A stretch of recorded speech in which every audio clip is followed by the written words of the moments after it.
The Book of Life, Chapter 3. The de Clermont family library was bathed in a gentle pre-dawn light that made everything in it appear in soft focus. The edges of the books, the strong lines of the wooden bookcase that lined the room, the warm golden and blue hues of the Osborne rug, that it could not what it could not blunt was my anger. For 3 days I had thought that nothing could display my grief over Emily's death, but 3 minutes in, Baldwin's company had proven me wrong. Come in, Diana. Baldwin sat in the throne-like Savonarola chair by the tall windows. His burnished red-gold hair gleamed in the lamplight. Its color reminded me of the feathers on Augusta,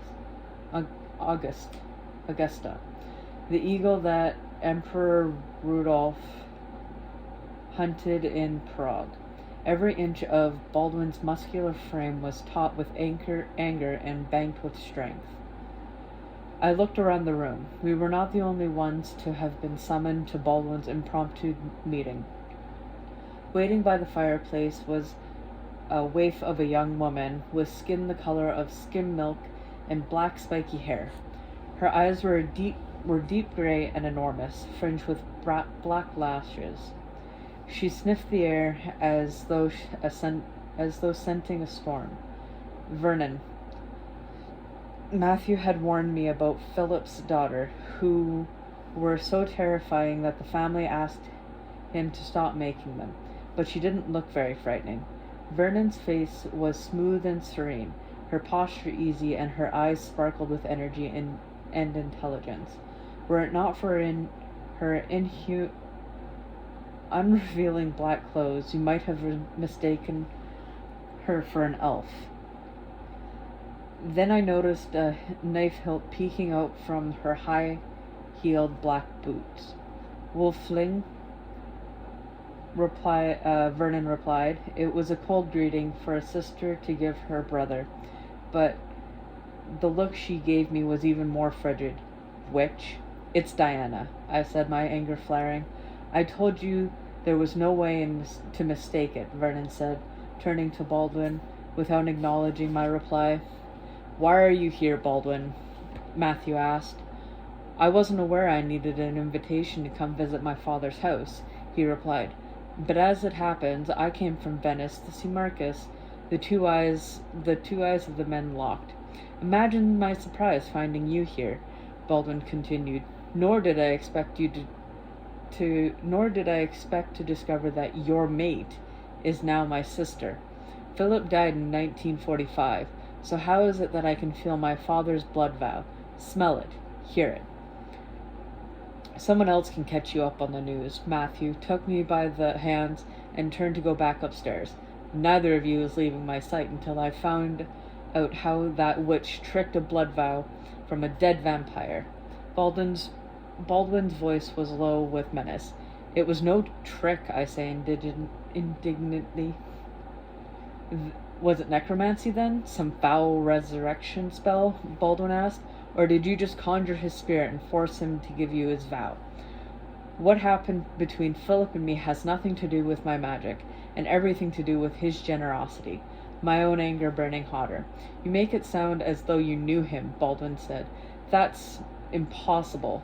Not for a time walker, I replied. Time walker? Baldwin was stunned. Diana and I have been in the past, Matthew explained, in 1590. To be exact. We were here at Septours just before Christmas. You saw Philip? Baldwin asked. We did. Philip was alone that winter. He sent a coin and ordered me home. Matthew said. The de Clermonts present understood that their father's private code. When a command was sent along with one of Philip's ancient silver coins, the recipient was to obey without question. December? That means we had to endure 5 more months of Philip's blood song.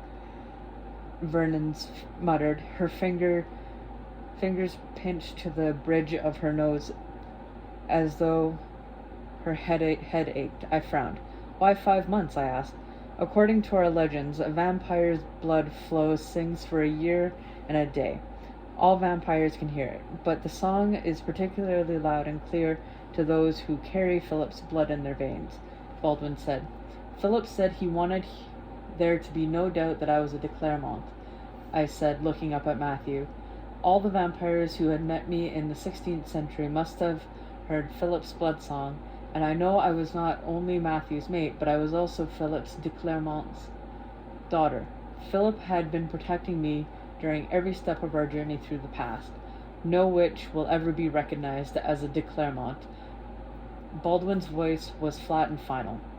I already am. I held up my left hand so he could see my wedding ring. Matthew and I are married, as well as mated. Your father hosted the ceremony. If St. Lucian's parish register survives, you'll find our wedding took place on the 17th of December in 1590. What we will likely find, should we go to the village, is that a single page has been torn out of the priest's book, Vernon said under her breath. Atta always covered his track. Whether you and Matthew are married is of no consequence, for Matthew is not a true de Clermont either, Baldwin said coldly. He is merely the child of my father's mate. That's ridiculous, I protested. Philip considers Matthew his son. Matthew calls you his brother and Vern's sister. I am not that whelp's sister. We share no blood, only a name, Vernon said, and thank God for that. Thank God for it. And you will find, Diane, that marriage and mating do not count for much with most of the de Clermonts, said a quiet voice with a marked Spanish or Portuguese accent. It came from the mouth of a stranger standing just inside the door. His dark hair and espresso-colored eyes setting off his pale golden skin and light shirt. Your presence wasn't requested, Fernando, Baldwin said angrily. As you know, I come when I'm needed, not when I'm called. Fernando bowed slightly in my direction. Fernando Goncalves? I am very sorry for your loss. The man's name pricked at my memory. I heard it somewhere before. You are the man Matthew asked to lead the Knights of Lazarus when he gave up the position of Grand Master, I said, finally placing him. Fernando Goncalves was reputed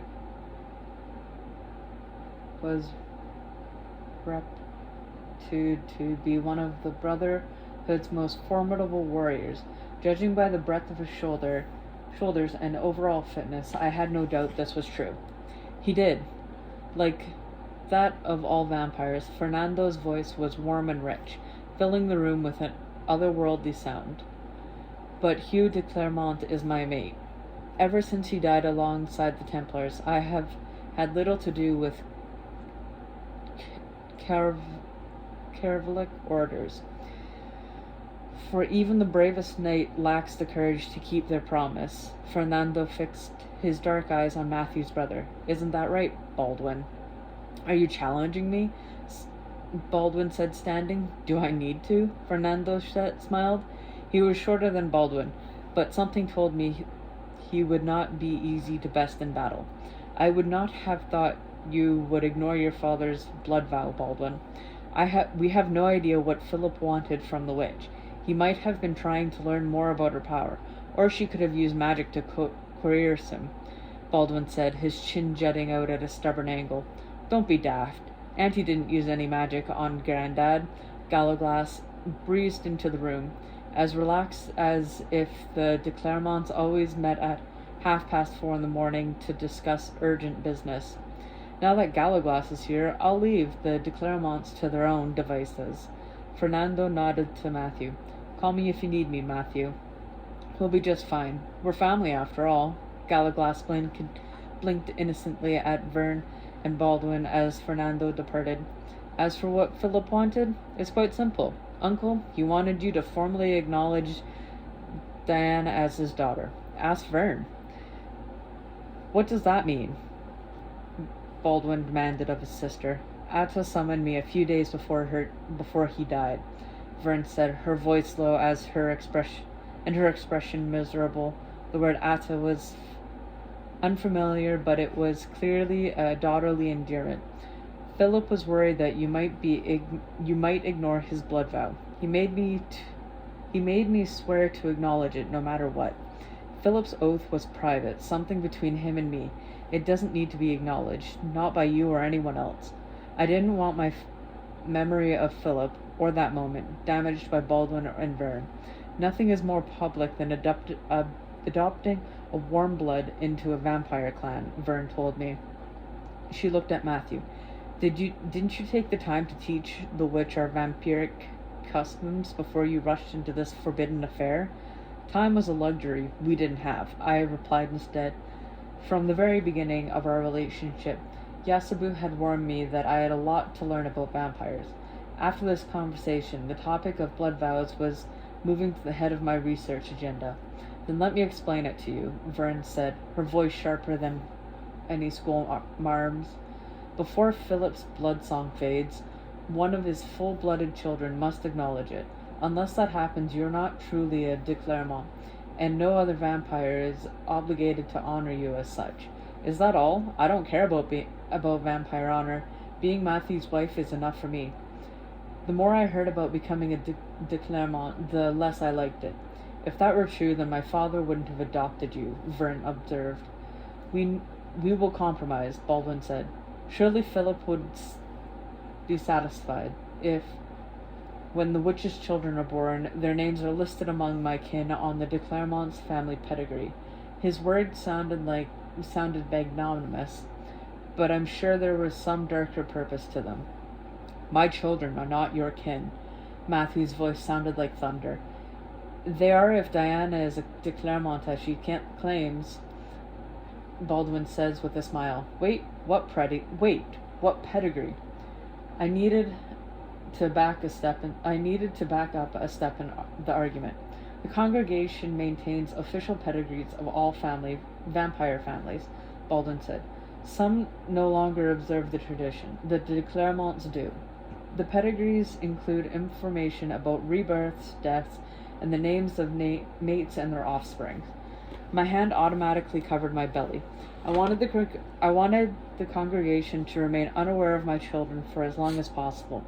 Based on the wary looks in Matthew's eyes, he felt the same way. Maybe your time walking will be enough to satisfy the questions about the blood vow, but only the blackest of magic, or infidelity, can explain this pregnancy, Baldwin said, relishing in his brother's discomfort. The children cannot be yours, Matthew. Diana is carrying my children, Matthew said, his eyes dangerously dark. Impossible, Baldwin stated flatly. True, Matthew retorted. If so, they will be the most hunted children the world has ever known. Creatures will be baying for their blood and yours, Baldwin said. I registered Matthew's sudden departure from my side at the same moment I heard Baldwin's chair break. When the blur of movement ceased, Matthew stood behind his brother with his arm locked around Baldwin's throat, pressing a knife into the skin over his brother's heart. Vern looked down at her boot in amazement and found nothing but an empty scabbard. She swore.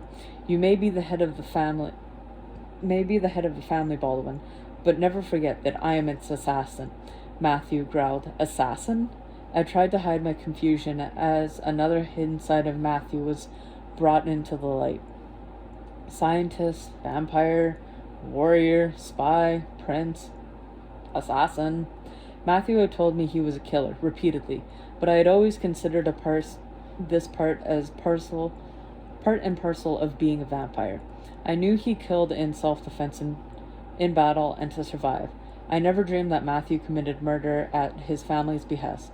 Surely you knew this, Vern asked in a voice tinged with malice. her cold eyes studying me closely. If Matthew weren't so good at it, one of us would have put him down long ago. We all have a role in this family, Vern. Matthew's voice dripped with bitterness. Does Ernest know yours? How it begins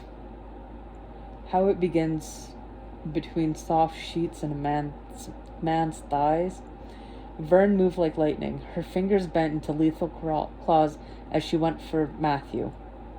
Vampires were fast, but magic was faster. I pushed Vern against the wall with a blast of witch wind, keeping her away from my husband, and Baldwin long enough for Matthew to exact some promise from his brother and release him. Thank you, Leonie? It was Matthew's usual endearment that I had done something brave, or incredibly stupid. He handed me Vern's knife. Hold on to this. Matthew lifted Vern to her feet while Gallaglass moved closer to stand at my elbow. Well, Vern murmured when she was standing upright again. I see why Atta was so drawn to your wife, but I wouldn't have thought you had the stones for such a woman, Matthew. Things change, Matthew said shortly. Apparently, Vern said, giving me an appraising look. You'll keep your promise to Granddad then? Gallaglass asked Vern. We'll see, she said cautiously. I have months to decide. Time will pass, but nothing will change. Baldwin looked at me with barely concealed loathing. Recognizing Matthew's wife will have a catastrophic consequence, Vern. I honored Atta's wishes while he was alive, Vern said. I cannot ignore them now that he is dead. We must take comfort from the fact that the congregation is already looking for Matthew and his mate, Baldwin said. Who knows? They may both be dead before December. After giving us a final contemptuous look, Baldwin stalked from the room. Vern stole an apologetic glance at Gallaglass and trailed after him. So that went well, Gallaglass muttered. Are you all right, Auntie? You've gone a bit shiny. The witch wind blew my disguising spell out of place, and I tried to tug it around me again.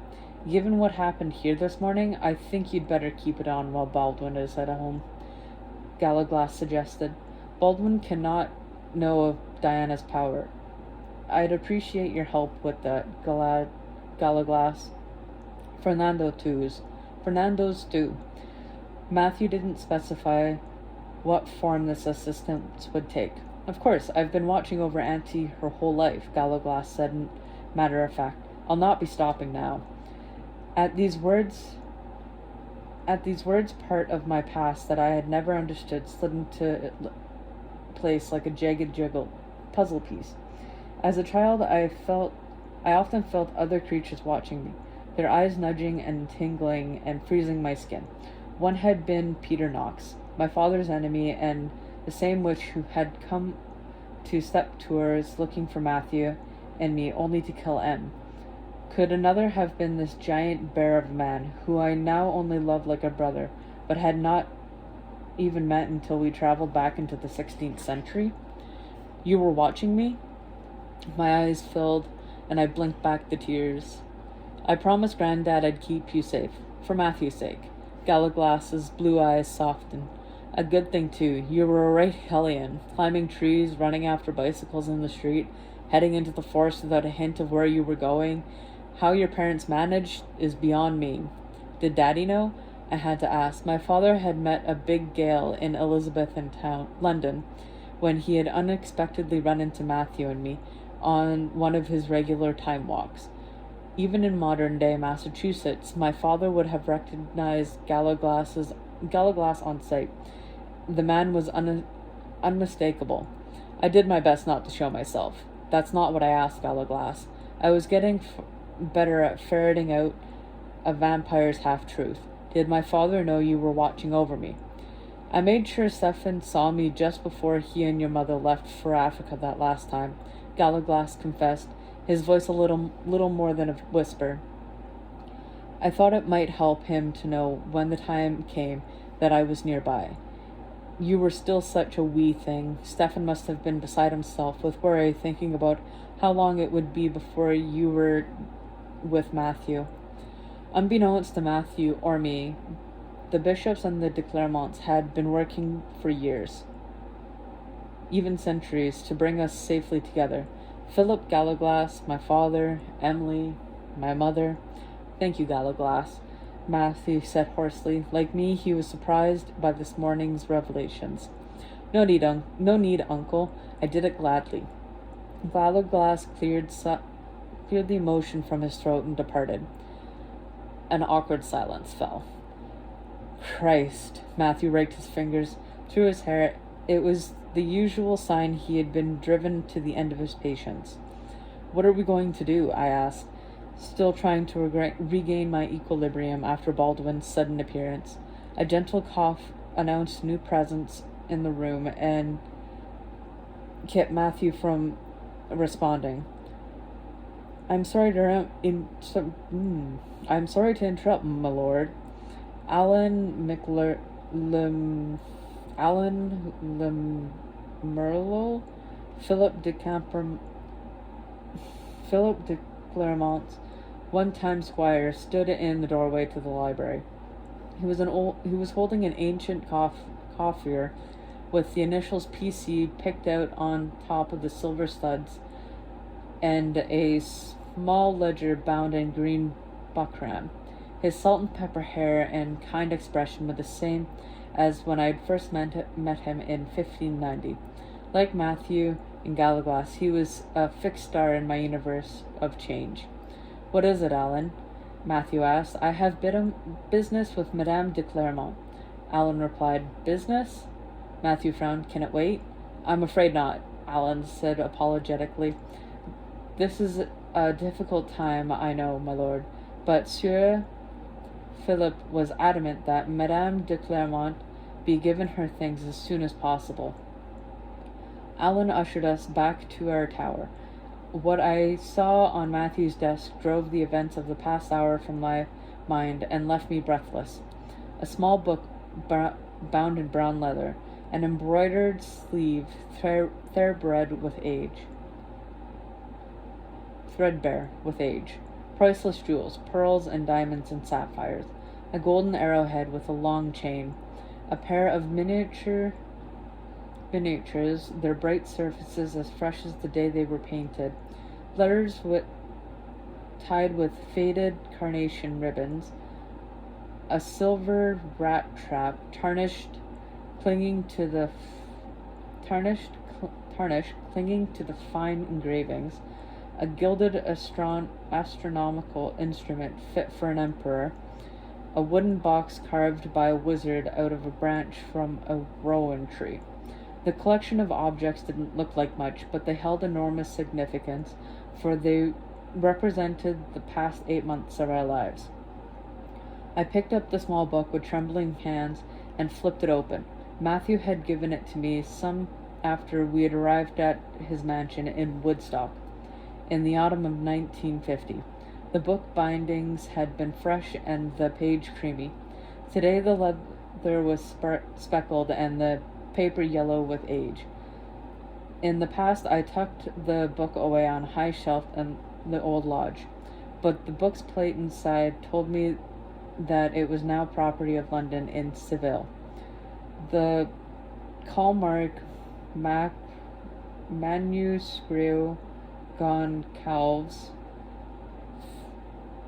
4890 was inked into the flyleaf.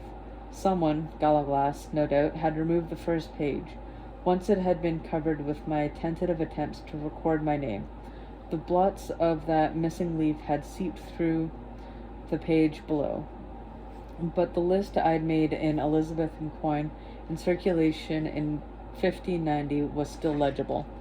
I flipped through the rest of the pages, remembering the headache cure I attempted to master in a futile attempt to appear a proper Elizabethan housewife. My diary of daily happenings brought back bittersweet memories of our time with the School of Night. I dedicated a handful of pages to an overview of the 12 signs of the zodiacs, copied down a few more recipes, and scribbled a packing list for our journey to Septours in the back. I heard a gentle chime as past and present rubbed against each other. I spotted the blue and amber threads that were barely visible in the corner of the fireplace. How did you get this? I said, focusing on the here and now. Master Galloglass gave it to Dom Fernando long ago, when he arrived at Septours in May. Dom Fernando asked me to return it to you, Alan explained. It's a miracle anything survived. How do you manage to keep all this hidden from me for so many years? Matthew picked up the silver rat trap. He had teased me when I had commissioned one of London's most expensive clockmakers to make the mechanism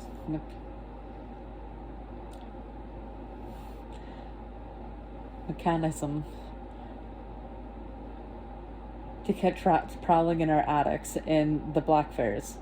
Monsieur Villain had designed it to resemble a cat with ears set on the crossbars and a little mouse perched on the fierce feline's nose. Matthew deliberately sprang the mechanism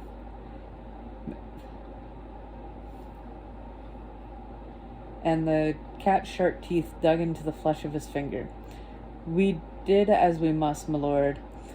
We waited, we kept silent. We never lost faith that time would bring Madame de Clermont back to us. A sad smile played at the corner of Alan's mouth. If only Sieur Philip could have lived to see this day. At the thought of Philip, my heart skittered. He must have known how badly his children would have reacted to having me as a sister. Why had he put me in such an impossible situation? All right, Diana? Matthew gently laid his hand over mine. Yes, just a bit overwhelmed.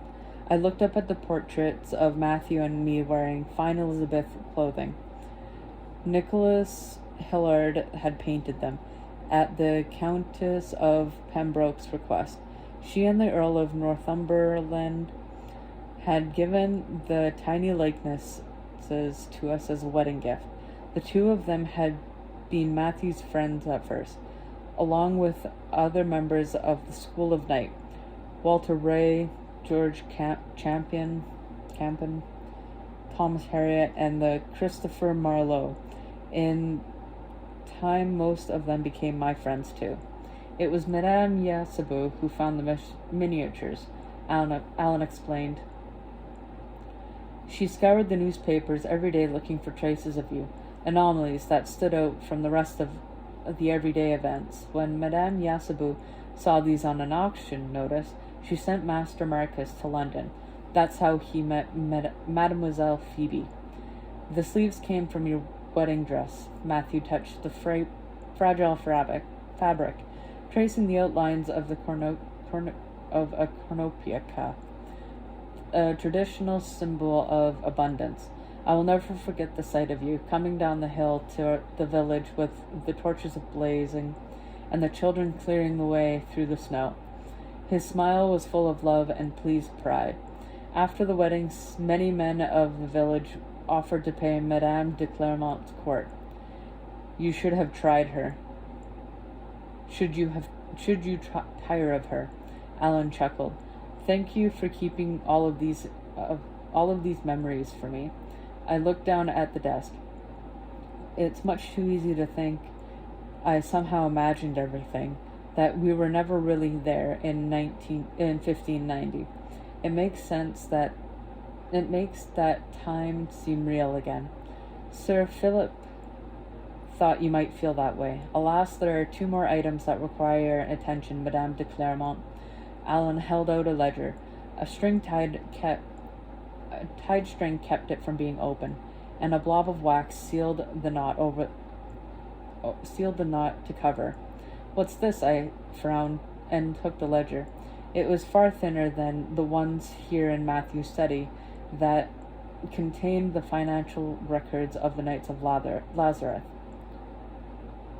Your accounts, madame. I thought Hamish was keeping my finances. He left piles of documents for me. all awaiting them for my signature. Mr. Orsbone took charge of your marriage settlement from Milord. These are the funds you received from Sir Philippe. Alan's attention lingered for a moment on my forehead, where Philip had placed his blood to claim me as his daughter. Cautiously I cracked the seal and opened the cupboards. The little account book had been rebound periodically when more pages were required. The first entries were made on thick 16th century paper and dated from the year 1591, on account of the deposit of the dowry that Philip had provided when I married Matthew. 20,000 Ventian zenci and 30,000 silver $.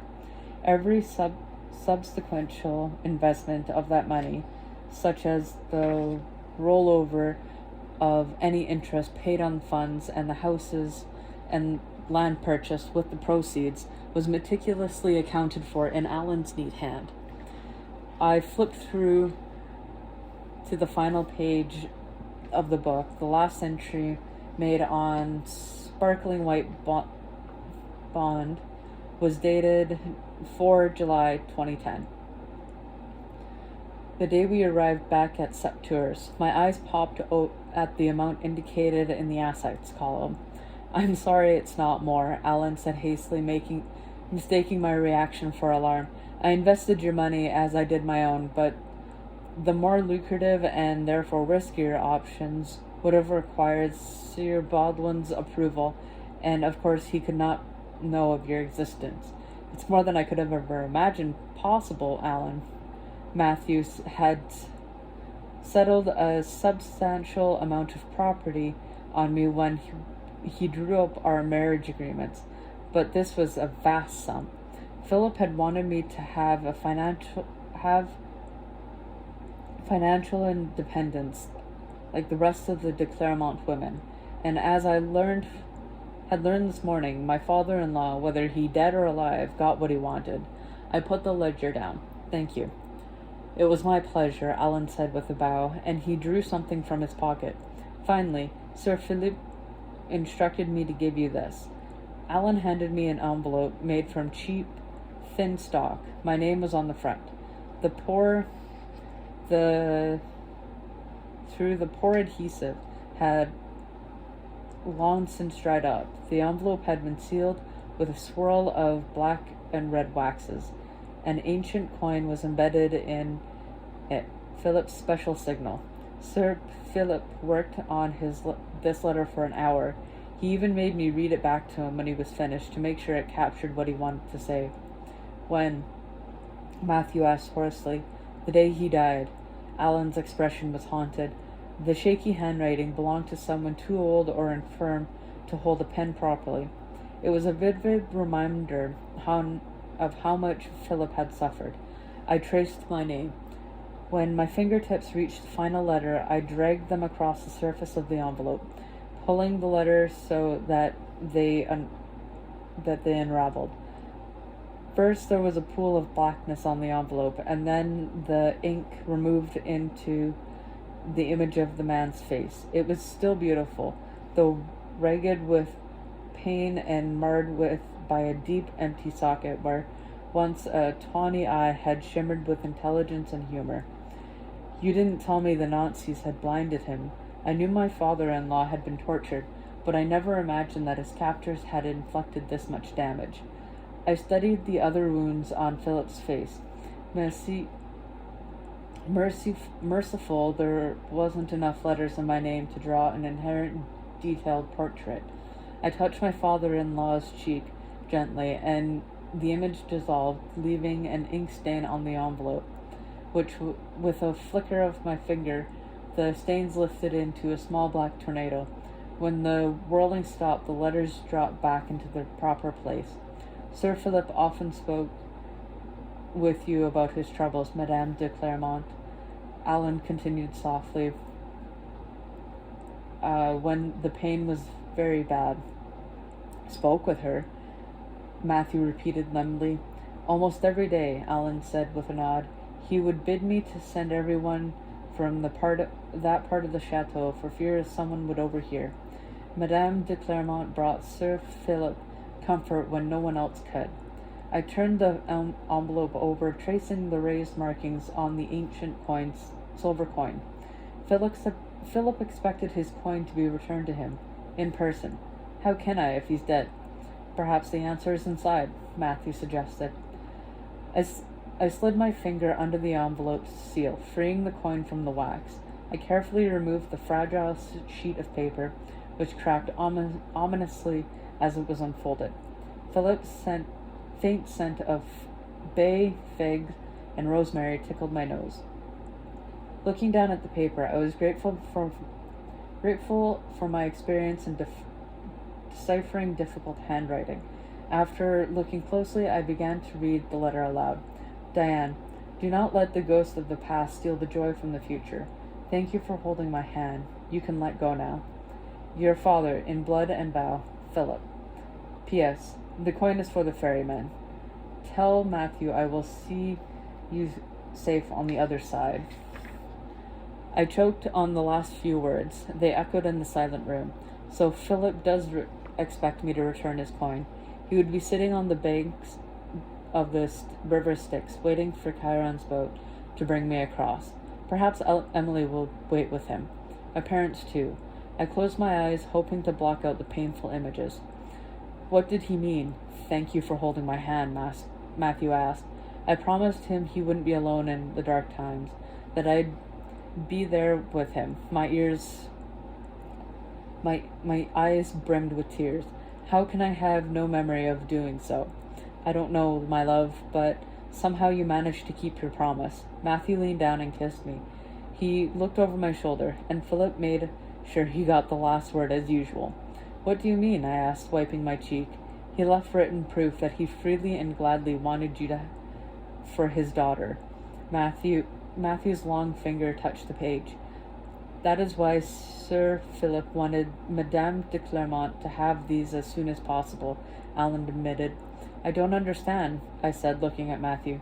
Between the jewels, your diary, and this letter, it will be impossible for any of Philip's children, or even the congregation, to suggest he was somehow forced to bestow a blood vow on you, Matthew explained. Sir Philip knew his children well. He often foresaw their future as easily as any witch, Alan said, nodding. I will leave you to your memories. Thank you, Alan. Matthew waited until the sound of Alan's footsteps faded before saying anything else. He looked down at me with concern. Are you all right? All right, monsieur? Of course, I murmured, staring at the desk. The past was strewn across it, and a clear future was nowhere to be found. I'm going upstairs to change. I won't be long, Matthew said, giving me a kiss, and then we can go down to breakfast. Take your time, I said, mustering what I hope was a genuine smile. Once Matthew was gone, I reached for the golden arrowhead that Philip had given me to wear at the wedding. Its weight was comforting, and the metal warmed quickly to my touch. I slipped the chain over my head. The arrowhead's point nestled between my breasts, and its edges far too soft and worn to nick my skin. I felt a squirming sensation in the pocket of my jeans, and drew out a clutch of silk ribbon.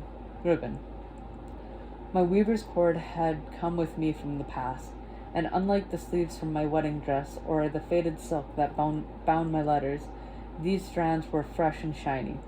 They twined and danced around my wrists and one another like a handful of brightly covered snakes, merging into new colors for a moment before separating into their original strands and hues. The cords snake up my arm and wormed their way into my hair, as if they were looking for something. I pulled them free and tucked the silks away.